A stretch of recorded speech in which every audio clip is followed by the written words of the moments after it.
XRP holders, it is actually happening. Welcome to the channel, everyone. My name is Nick. For those that are new to the channel, hopefully by the end of this video, you do become a subscriber. For all of those watching out there, definitely go down in the description below and follow me on all socials to never miss an update. And also, join the free Discord right now to make sure that you are absolutely crushing this cycle and making a ton of money.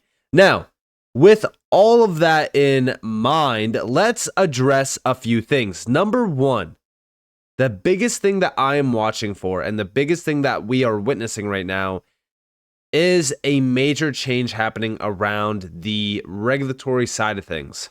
And no, this is not to do with the SEC. This is not to do with, politics. We have something very interesting happening.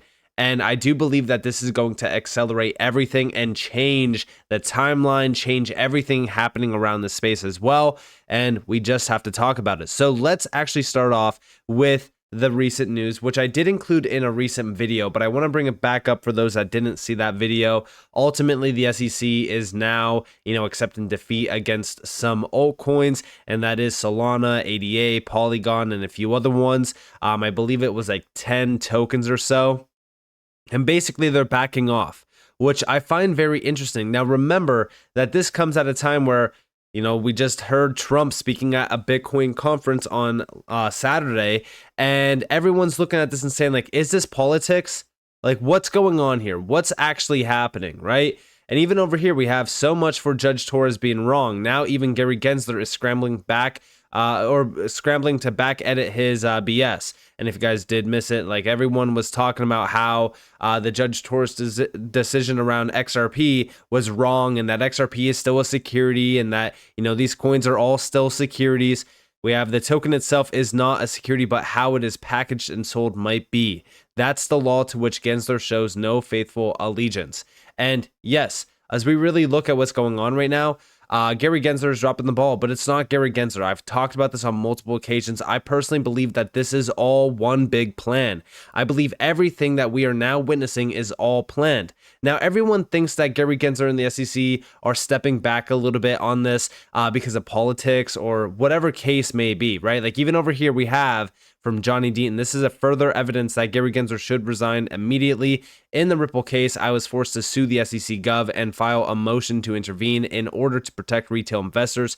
In that case, I argued Gensler and the SEC were violating 76 years of established case law. In other words, the claims were not supported by law. In return, the SEC attacked me personally and misled the court. The judge, a lifelong Democrat appointed by President Obama, ultimately agreed with me and my 75,000 clients. Now, after causing billions of dollars in damages to retail investors, Gensler's SEC is backing off some of its absurd claims. Gensler, at the direction of Elizabeth Warren, lied under oath on more than one occasion. As Brad Garlinghouse points out, if the rules were so clear, as stated by Gensler, why are his lawyers backing off those very clear rules? And here we actually have from Brad Garlinghouse calling out the hypocrisy of the SEC, saying, listen, Chair Gensler testifies the rules are clear, yet his SEC can't figure them out and applies them haphazardly, festering more industry confusion, a political agenda, and or bad faith litigation tactics. Definitely not a faithful allegiance to the law. And yes, this is a very substantial call out on what's actually happening here because it is a very big problem. Now, again, everyone is looking at the explanation, which is politics. That's the simple answer, right? As compared to the judge in Coinbase, the judge in Binance set a higher bar for establishing that Howey was satisfied with respect to secondary transactions.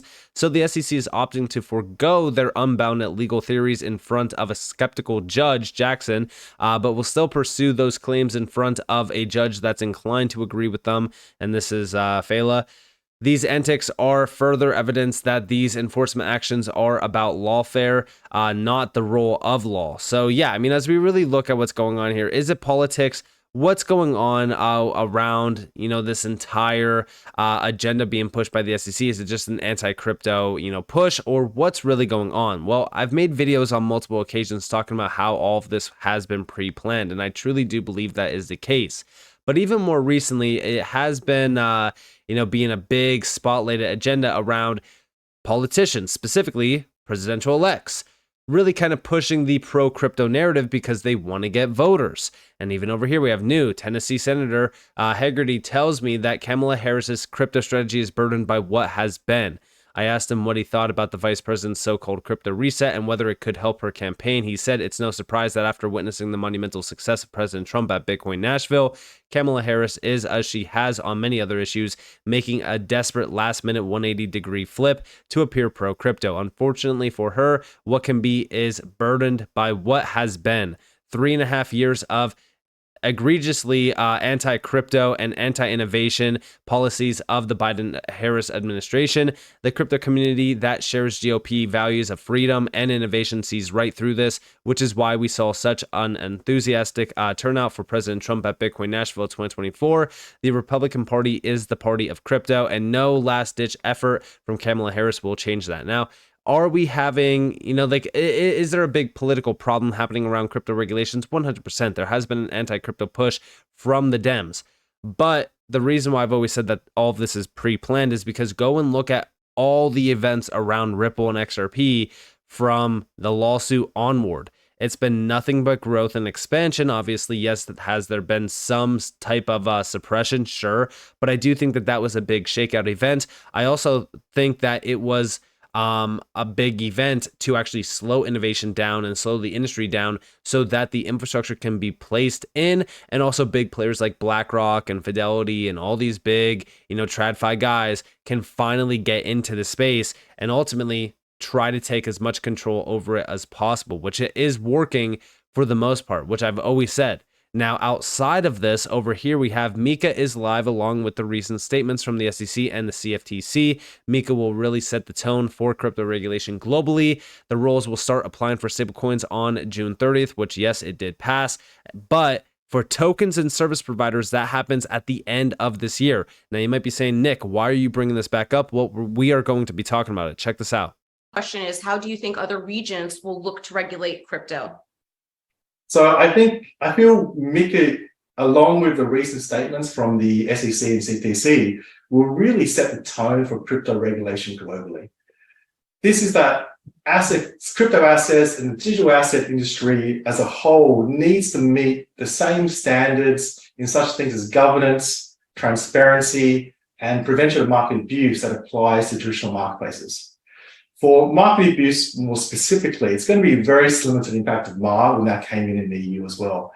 The additional detail provided by the MiCA rules and the practical steps in their eventual application are going to be watched very tightly by, I would say, almost every other jurisdiction in the world as they're writing their own crypto regulations right now.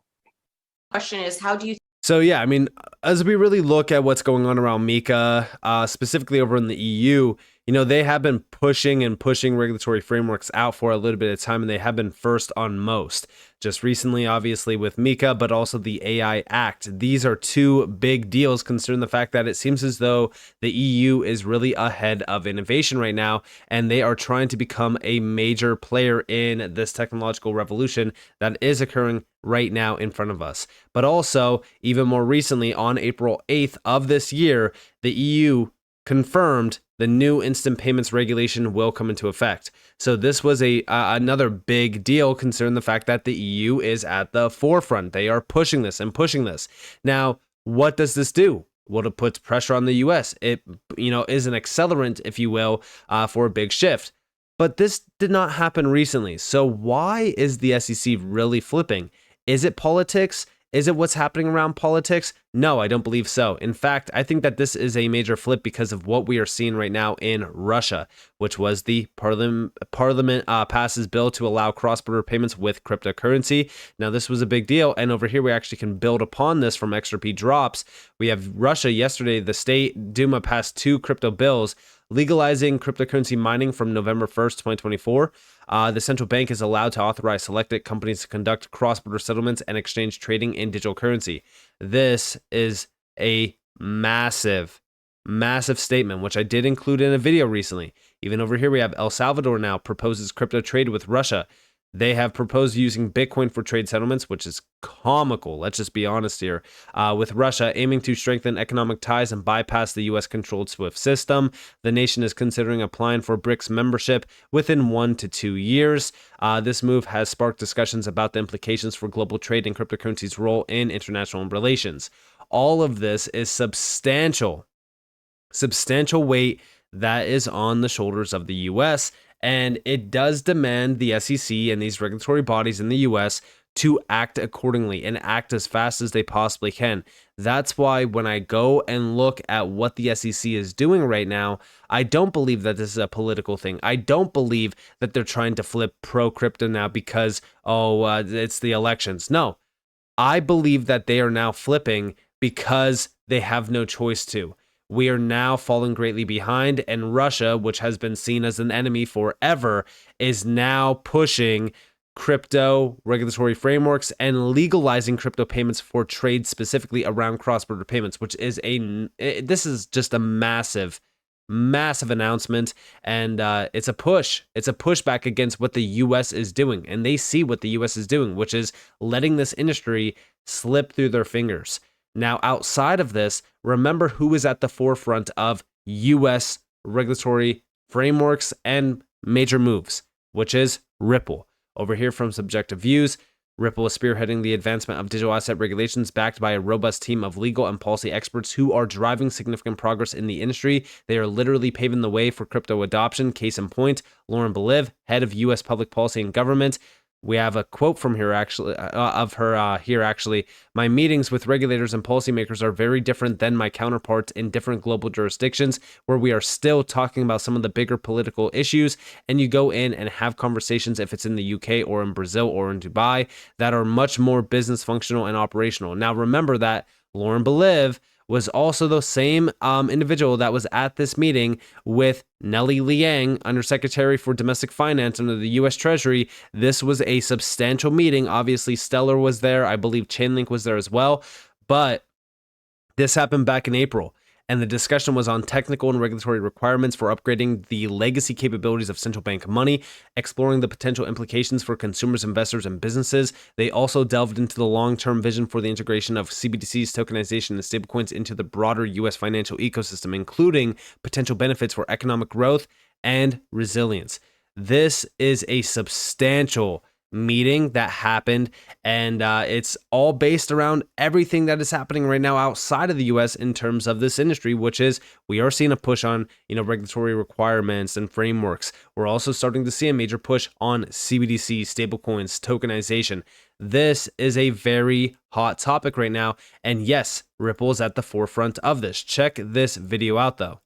From the corporate perspective, all businesses, no matter if it's a crypto business or any other business, you need operational certainty, you need market certainty, you need to know not just what you're going to be doing this year, but how is it going to affect the bottom line for the next 2 years, 5 years. And as I mentioned in the beginning of this panel, there are other countries where there are clear regulatory or licensing regimes that these companies can come in and be able to operate. And I know, being the head of the US side, my meetings with regulators and policymakers are very different than my counterparts in different global jurisdictions, where we're still talking about some of the bigger political issues. And you go in and you have conversations, if it's in the UK or in Brazil or in Dubai, that are much more business functional and operational.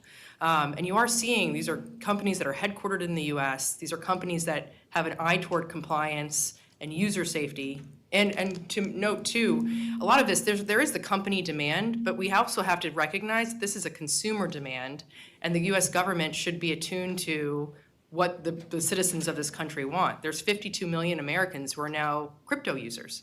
And so there's going to be a demand on their end to make sure that they're dealing with their financial health in a safe and transparent way. So for us, you're seeing these headquartered US companies. Some of them are moving overseas. A lot of the development talent is moving overseas. Where you have that business certainty in different foreign jurisdictions, that's where people want to go because they need to know how to operate in 18 months to 5 years. And so that's something where you're going to start seeing a real dichotomy between the US and other countries that are able to say, come here and innovate, and we'll be able to see this kind of product grow for our users. And that's going to be really interesting. And yeah, I mean, listen, as we really look at regulatory pushes, this entire space right now is going through a major change, and it's a change that's not specifically centered on any nation. This space will be regulated in every single nation around the world. Every single area around the world will have regulations that are different, but we need to harmonize them all together. We need to have a full-on harmonized approach. And if the US is not going to act accordingly, they will simply fall behind and miss out on this generational opportunity to actually become, a hub around crypto. And that is much bigger than being, the Silicon Valley, if you will. It's so much bigger because this is the technology that, in my opinion, the entire financial world will run on. Everything around us will run on DLT and digital rails. Blockchain, DLT, AI, all of it combined, it is going to be an absolute game changer, not only for this industry, but for every single industry, every single sector. Everything in life will be changed through this technology. Everything around us is being digitalized as we speak. So as we really look at this, the US has no time to wait. Time has ran out. And for the last roughly, 3 years now, the SEC has been playing a game that is soon to end.